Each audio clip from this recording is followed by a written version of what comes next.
আসসালামু আলাইকুম ভিউয়ার, সবাই কেমন আছেন? আশা করি সবাই ভালো আছেন, সুস্থ আছেন। আবারও আপনাদের মাঝে আরেকটা ভিডিও নিয়ে হাজির হয়ে গেলাম। আজকে আপনাদের দেখাবো কৈগারী থেকে খান্দার পর্যন্ত বগুড়া। এর আগে আপনাদেরকে দেখাইছিলাম যে কৈগারীর কিছু অংশ অর্থাৎ ফুলতলা থেকে আপনার কৈগারীর কিছু অংশ এবং তারপরে যে অংশগুলো কৈগারী থেকে যে আপনার খান্দার পর্যন্ত যে এলাকাটা আছে সেই এলাকা আপনাদের মাঝে তুলে নিয়ে আসলাম। দেখতে থাকুন আজকের ভিডিওটা।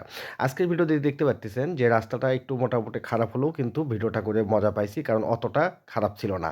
কারণ রাস্তা যদি ভালো না হয় আসলে ভিডিওটা করে মজা পাওয়া যায় না। এবং দেখতে পাচ্ছেন যে কৈগারী এলাকাটা কেমন আর কত সুন্দর পরিবেশ। আর এই পরিবেশটার মাঝে মধ্যে আপনাদেরকে নিয়ে যাচ্ছি। এবং এই রোডটা কিন্তু চলে গেছে একবারে সাতমাথার দিকে।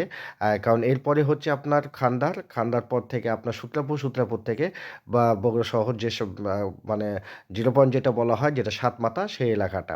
তো যাই হোক, আমি আপনাদেরকে কৈগারী দেখাবো এবং কৈগারীর পরে আবার পরের পার্ট হিসেবে নিয়ে চলে আসবো আপনাদের মাঝে। কারণ আমি একের পর এক আপনাদেরকে বগুড়া শহর দেখাচ্ছি আর এবং বগুড়া শহরের কী অবস্থা এবং কোন এলাকায় কী আছে সব আপনাদের মাঝে তুলে ধরার চেষ্টা করতেছি। যদি ভুল ত্রুটি হয় অবশ্যই আপনারা সেটা আমাকে বলবেন। কারণ আসলে সবকিছু যে আমি ঠিক বলতেছি তা আসলে না। আপনারা অবশ্যই যদি আমার ভুল ধরে দেন তাহলে অবশ্যই আপনাদের সেই বিষয়টা নিয়ে সংশোধন করতে পারবো। দেখতে পারতেছেন যে আজকের ভিডিও শহরের রাস্তা তো অবশ্যই যানজট বেশি এবং মানুষের ঘরবাড়ি সবকিছুই বেশি থাকে।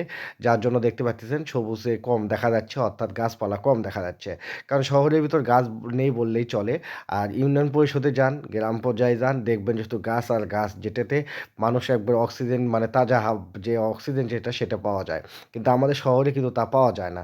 তো তারপরেও শহরের মানুষ থাকতেই হবে। কারণ শহরের বসবাস এবং শহরের কাজকর্ম এবং ব্যবসা-বাণিজ্য সবকিছু মিলিয়ে শহরে থাকতে হয় মানুষের।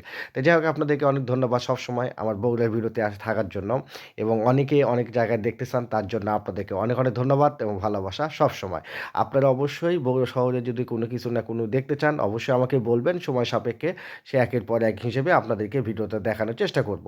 অনেক ভাই, আবারও বলতেছি, অনেকেই আমাকে অনেক জায়গায় দেখতে চাইছেন, একটু সময় আমাকে দিবেন, তার জন্য আপনারা মন খারাপ করবেন না। আমি অবশ্যই আপনাদেরকে মাঝে একের পর এক বগুড়া শহরের সব এলাকা দেখানোর চেষ্টা করতেছি। তে আমরা কিন্তু চলে আসছি খান্দার দিকে। খান্দার দেখতে পারতেছেন যে খান্দা এলাকাটা। সেই খান্দারে আমি চলে আসতেছি। এখন দেখতে পারতেছি একটু রাস্তা খারাপ হওয়ার জন্য একটু ভিডিওটা স্লো করতে হইছে। তো যার যার জন্য আসলে অনেক সময় এরকম করতে হয়। এটা কিন্তু যে রাস্তাটা দেখতে পারতেছেন, এই রাস্তাটা আপনার চলে গেছে আপনার যে মেডিকেলটা আছে সেই মেডিকেলের দিকে। শহীদ জিয়ার মেডিকেল। তো এটা মানে একবারে শহরে মানে আপনার যে মোহাম্মদ আলী হাসপাতালের রাস্তাটা বের হচ্ছে সেই থেকে একবারে ডাইরেক্ট আপনার ইয়া পর্যন্ত একবারে শহীদ জিয়া মেডিকেল পর্যন্ত। আর খান্দার আমি মানে খান্দারের কিছু অংশ দেখাবো আর এবং এরপরে পার্টে অবশ্যই খান্দারের শেষ ফিনিশিংটা আপনাদেরকে দেখাবো। তাই আপনাদেরকে অনেক, অনেক ধন্যবাদ আমার ভিডিওটার সাথে থাকার জন্য। অবশ্যই আপনাদের মতামত জানাবেন। ভিডিওটা যদি ভালো লেগে থাকে অবশ্যই লাইক, কমেন্ট, শেয়ার দিবেন। আপনাদের মতামত অবশ্যই জানাবেন।